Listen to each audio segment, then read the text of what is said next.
Mental illness क्या होता है? इसके वार्निंग साइन्स क्या हैं? हमें कैसे समझना है कि हमें प्रोफेशनल हेल्प की ज़रूरत है? ये सारे सवाल अगर आपके मन में हैं, तो ये वीडियो आपके लिए है। आइए आज इस वीडियो में बिल्कुल बेसिक से शुरुआत करते हैं और समझते हैं मेंटल इलनेस क्या होती है। मेंटल इलनेस, साइकोलॉजिकल इलनेस या जिसे हम मानसिक रोग भी कहते हैं। ये कंडीशन है जो कि पर्सन के सोचने, महसूस करने, समझने की क्षमता को प्रभावित करती है, उसके व्यवहार में चेंजेस लेकर के आती है और अगर ये लंबे समय तक मौजूद है, तो उसकी जो दिनचर्या है, डेली फंक्शनिंग है, उसको भी इम्पेयर करती है। अब हम बात करते हैं मेंटल इलनेस के वार्निंग साइंस क्या हैं। हम कैसे डिफरेंशिएट करेंगे कि कोई आम उदासी नहीं है, बल्कि ये डिप्रेशन का लक्षण है। सिर्फ घबराहट नहीं है, बल्कि एंजाइटी का लक्षण है।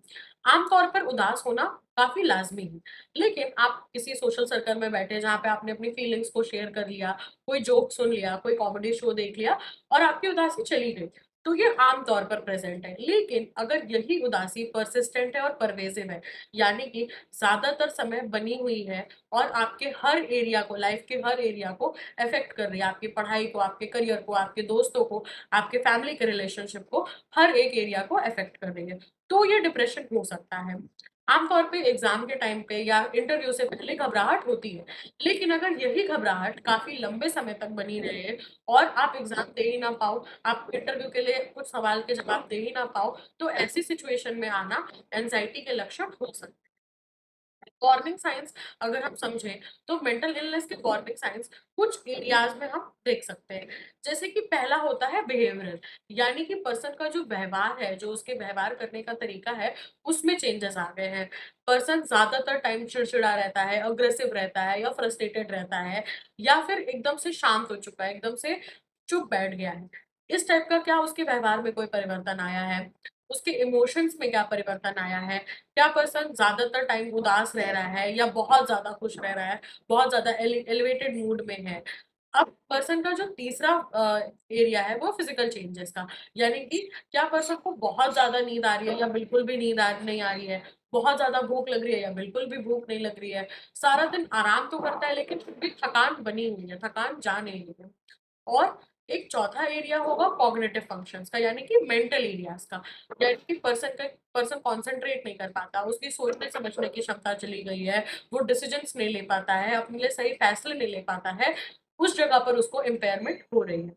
और लास्ट में एक एरिया होता है फंक्शनल एरिया, यानी कि पर्सन का जो दिनचर्या या जो मतलब एबिलिटी होती है अपनी डेली एक्टिविटीज करने की, खाने की, नहाने की, ग्रूम करने की, हाइजीन मेंटेन करने की, बिल्कुल बेसिक जो कॉग्निट डेली एक्टिविटीज होती है, क्या पर्सन वो डेली एक्टिविटीज कैरी आउट कर पा रहा है या उसे इस एरियाज में भी प्रॉब्लम महसूस हो रही है, सारा दिन ऐसे ही थका बैठा रहता है, अपने हाइजीन के ऊपर ध्यान नहीं देता, अपनी ग्रूमिंग के ऊपर ध्यान नहीं देता है। अगर पर्सन में ऐसे चेंजेस दिखाई दे रहे हैं या ऐसे लक्षण दिखाई दे रहे हैं, तो ये वार्निंग साइंस हो सकते हैं मेंटल इलनेस के हैं कि वो जो परेशानी है, ये जो प्रॉब्लम है, इसका पैटर्न क्या है? यानी कि हम आइडेंटिफाई करेंगे, हम देखने की कोशिश करेंगे कि पैटर्न क्या है? क्या इमोशनल एरिया में प्रॉब्लम्स आए हैं या फिर कौन से पर्टिकुलर एरिया में प्रॉब्लम आ रही है, उसका पैटर्न कैसा है? उसका ड्यूरेशन कैसा है? कितने लंबे समय से ये बीमारी बनी हुई है या ये दिक्कत बनी हुई है? और लास्ट में इम्पेयरमेंट, यानी कि कौन-कौन से एरिया को ये मेंटल इलनेस इम्पेयर कर रही है, अफेक्ट कर रही है। अब अगर हम बात करते हैं मेंटल इलनेस के डायग्नोसिस, तो डायग्नोसिस के लिए साइकोलॉजिस्ट या साइकियाट्रिस्ट आपसे क्लिनिकल इंटरव्यू करते हैं। क्लिनिकल इंटरव्यू के दौरान वो आपसे हिस्ट्री टेकिंग करेंगे, यानी कि जो आपकी बीमारी है, वो कितने समय से बनी हुई है, उसका पैटर्न कैसा है, कौन-कौन से लाइफ के एरियाज़ को इम्पेयर कर रही है। जैसे मैंने कहा, इन चीज़ों को पर्सन आइडेंटिफाई करने की कोशिश करता है, उन पैटर्न्स को, उस ड्यूरेशन को समझने की कोशिश करता है। एक क्लिनिकल इंटरव्यू के बाद, डिटेल हिस्ट्री लेने के बाद पर्सन अब साइकोमेट्रिक टेस्ट्स की तरफ बढ़ता है। ये साइकोमेट्रिक टूल्स हमें हेल्प करते हैं एक रिपोर्ट तैयार करने में, जिससे कि फंक्शनल इम्पेयरमेंट कितनी है, यानी कि पर्सन किस लेवल तक फंक्शन कर पा रहा है, कौन-कौन से काम कर पा रहा है और कौन-कौन से काम नहीं कर पा रहा है, जहाँ पर उसके बिहेवियरल ऑब्जर्वेशंस और उसके फंक्शनल ऑब्जर्वेशंस किए जाते हैं। अब हम ये समझते हैं मेंटल इलनेस की ट्रीटमेंट कैसे होगी, उसका इलाज कैसे होगा। साइकेट्रिस्ट जो है वो आपको मेडिकेशन प्रिस्क्राइब करता है, एंटी डिप्रेसेंट्स, एंटी एंजाइटी के मेडिकेशंस या फिर मूड स्टेबलाइजर्स, इस तरीके की मेडिकेशंस प्रोवाइड की जाती हैं और किन्हीं मेंटल इलनेसेस में ये फर्स्ट लाइन ट्रीटमेंट हो सकता है। साइकोलॉजिस्ट और साइकेट्रिस्ट मिलकर के थेरेपी भी प्लान करते हैं, सपोर्टिव एनवायरनमेंट प्रोवाइड किया जाता है। हमें ये समझने की ज़रूरत है कि थेरेपी कोई भी टाइप का गाइडेंस या फिर मेंटोरशिप या फिर एडवाइजरी का प्रोग्राम नहीं। ये एक ऐसा स्पेस है जहाँ पे पर्सन को एक अनकंडीशनल पॉजिटिव रिगार्ड के साथ सपोर्टिव स्पेस प्रोवाइड किया जाता है, उसे समझा जाता है, सुना जाता है, क्योंकि हीलिंग यहीं से स्टार्ट होती है। समझ के चलनी है कि मेंटल इलनेस भी किसी दूसरे इलनेस की तरह ही है, किसी दूसरे कंडीशन की तरह ही है। हाँ, ये इनविजिबल होती है लेकिन ये रियल है, ये ओवरथिंकिंग या कोई ड्रामा नहीं। विल पावर की जो आप बात करते हैं यानी कि पॉजिटिव बात करना या पॉजिटिव सोच रखना, ये ज़रूरी है, ये सपोर्ट कर सकता है थेरेपी को, लेकिन ये प्राइमरी नहीं हो सकता। आप सिर्फ़ ये सोचिए कि हम पॉजिटिव बात करेंगे बैठ के या उसका विल पावर इंक्रीज़ करने के लिए कुछ काम करेंगे, तो हाँ, ये सपोर्ट कर सकता है, लेकिन ये सिर्फ़ अल्टीमेट सॉल्यूशन नहीं हो सकता है। समझना होगा कि मेंटल इलनेस के ट्रीटमेंट में, उसके इलाज में अर्ली आइडेंटिफिकेशन बहुत बड़ा रोल प्ले करता है। जितने जल्दी हम उस मेडिकल कंडीशन को आइडेंटिफ़ाई कर पाएँगे, उस मेंटल हेल्थ कंडीशन को आइडेंटिफ़ाई कर पाएँगे, उतने ही जल्दी हम उसका ट्रीटमेंट प्लान कर पाएँगे और उतने ही बेटर तरीके से हम उसका ट्रीटमेंट प्लान कर पाएँगे।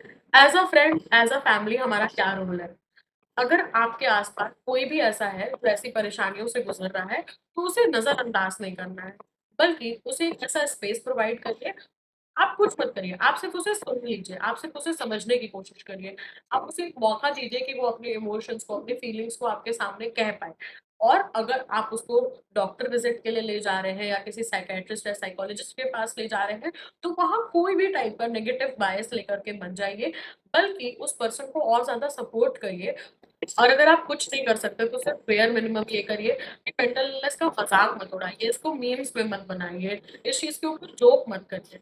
कोई एक पर्सन की पूरी लाइफ खराब हो रही है, उसकी पूरी लाइफ इम्पेयर हो गई है, वो प्रॉपर्ली फंक्शन नहीं कर पा रहा है और शायद उसको वो स्पेस भी नहीं मिल पा रहा है कि वो बाहर आकर के इस चीज़ के बारे में बोल सके, हेल्प के लिए आ सके। तो प्लीज़ सिर्फ एक इतना एफर्ट लीजिए कि इन चीज़ों का मज़ाक उड़ा कर के उस पर्सन की फीलिंग्स को इनवैलिडेट मत कीजिए। अगर आपको ये वीडियो समझ में आई हो और किसी अपने की याद आई हो, तो सिर्फ़ एक कॉल, एक बात कर लेने से और उसकी बात को सुन लेने से, आप किसी की ज़िंदगी में एक नई होप लेकर के आ सकते हैं। Mental health matters and every mind deserves peace और हर किसी का मानसिक संतुलन मैटर करता है।